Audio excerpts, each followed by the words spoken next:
जय जिनेन्द्र। पर्वाधिराज पर्यूषण पर्व चल रहे हैं। इन्हें 10 लक्षण महापर्व के नाम से भी जानते हैं। आज उत्तम ब्रह्मचर्य का दिन है। आइए सुनते हैं आचार्य समंत भद्र द्वारा रचित श्री रत्नकरंड श्रावकाचार्य जी में से उत्तम ब्रह्मचर्य धर्म का स्वरूप। अब उत्तम ब्रह्मचर्य धर्म के स्वरूप का वर्णन करते हैं। समस्त विषयों में अनुराग छोड़कर ब्रह्म जो ज्ञायक स्वभाव आत्मा, उसमें चर्या अर्थात प्रवृत्ति करना, वह ब्रह्मचर्य है।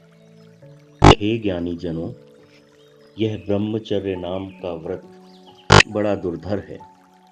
सभी बेचारे जो विषयों के वश होने से आत्मज्ञान रहित हैं, वे इसे धारण करने में समर्थ नहीं हैं।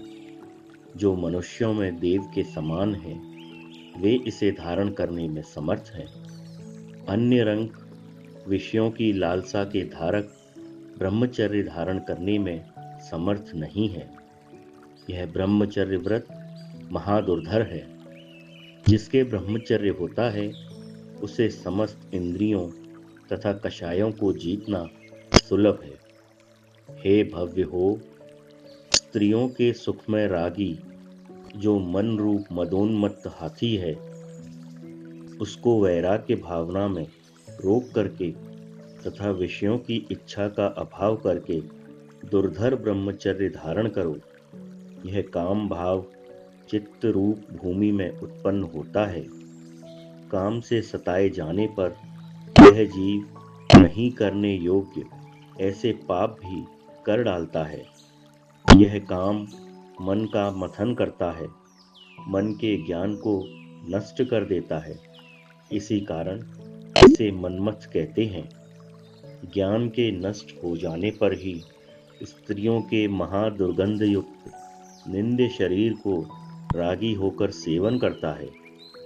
काम भाव से अंधा हो जाने पर महाअनीति को प्राप्त होकर अपनी तथा पर की नारी का विचार ही नहीं करता है।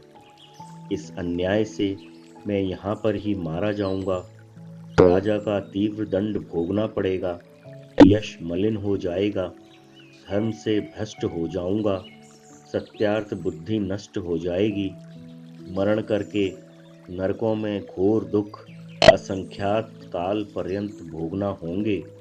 फिर असंख्यात काल तक त्रियंचों के दुख रूप अनेक भव धारण करना होंगे।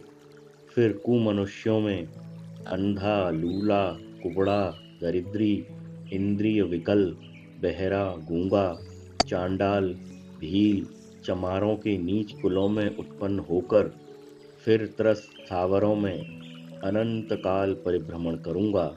ऐसा सत्य विचार कामी के उत्पन्न नहीं होता है। इस काम के नाम के अर्थ भी जगत के जीवों को स्पष्ट प्रकट करते हैं। कम अर्थात खोटा, दर्प अर्थात गर्व उत्पन्न करता है, अतः इसे कंदर्प कहते हैं। अति कामना अर्थात इच्छा को उत्पन्न करके दुखी करता है, अतः इसे काम कहते हैं।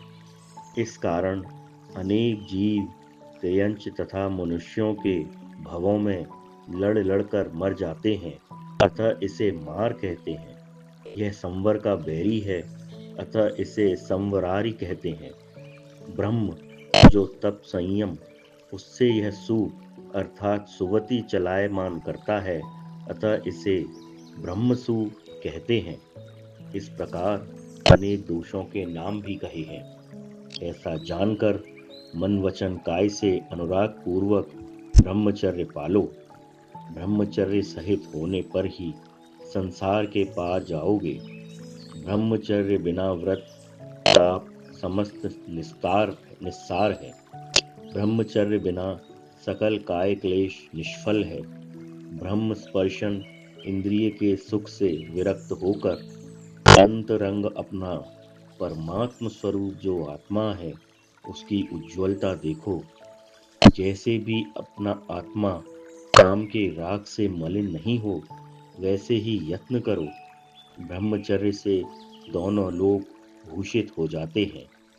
यदि शील की रक्षा चाहते हो, उज्जवल यश चाहते हो, धर्म चाहते हो, अपनी प्रतिष्ठा चाहते हो, तो चित्त में परमागम की शिक्षा इस प्रकार धारण करो।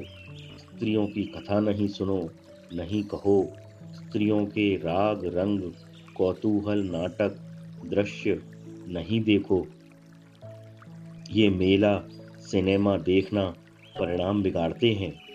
व्यभिचारी पुरुषों की संगति का त्याग करना, भांग, तमाकू, जर्दा, मादक वस्तु भक्षण नहीं करना, तांबूल, पुष्पमाला, इत्र, फुलेल आदि शील भंग, व्रत भंग के कारणों को दूर से ही टालो। गीत, नृत्यादि कामोद्दीपक के कारणों का परिहार करो। रात्रि भोजन छोड़ो। विकार करने के कारण लोक विरुद्ध वस्त्र आभरण नहीं पहनो। एकांत में किसी भी स्त्री मार्ग का संसर्ग नहीं करो। रसना इंद्रिय की लंपटता छोड़ो। जिह्वा इंद्रिय की लंपटता के साथ हजारों दोष आ जाते हैं। इसी से समस्त उच्चता, यश, धर्म नष्ट हो जाता है। समता भाव को तो वह स्वप्न में भी नहीं याद करता है। लोक व्यवहार भ्रष्ट हो जाता है, ब्रह्मचर्य भंग हो जाता है। अतः जो आत्मा के हित का इच्छुक हो, वह एक ब्रह्मचर्य की ही रक्षा करे। इस प्रकार आचार्य श्री ने ब्रह्मचर्य धर्म का वर्णन किया। जय जिनेन्द्र।